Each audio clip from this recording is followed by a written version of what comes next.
Everyone, Gil here at graymanprepping.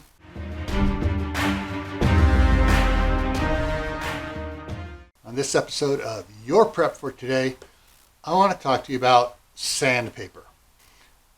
There are a bunch of different sandpapers. The coarseness of sandpaper is referred to as grit. And so like you have a 60 grit, which is coarse, a 40 grit, which is really coarse, 100 grit, which is considered coarse, semi-coarse medium, 120 is medium, and it goes on. I have sandpaper that is 2000 grit, okay, for some very delicate work. So there's a lot of different things you use it on. What do I have that 2000 grit sandpaper for? Well, for working on the points in an old on my old tractor, the 1939 Ford tractor out there. So now and then I got to just clean up the points, get the carbon off of it. I don't want to take a lot off. I just want to take the carbon off, so I use the 2000 grit.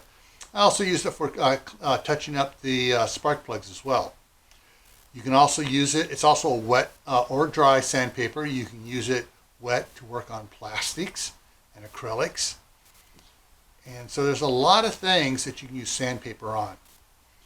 Drywall, there's special paper for drywall as well. There's a regular sandpaper, then there is a spongy-like material that has the grit embedded into it.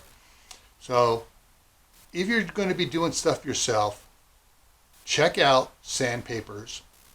Do a little bit of reading on it, find out what ones are best for what, and get the supply of them that you need. All right?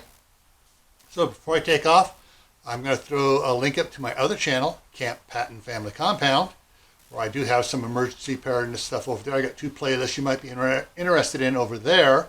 One is the emergency preparedness playlist. The other one is the how-to playlist. All right, and I'll put that link right here. Then I'm going to put two playlists for here at Grayman, Prepping for Beginners and Prepping in Private. Why? Well, this is why.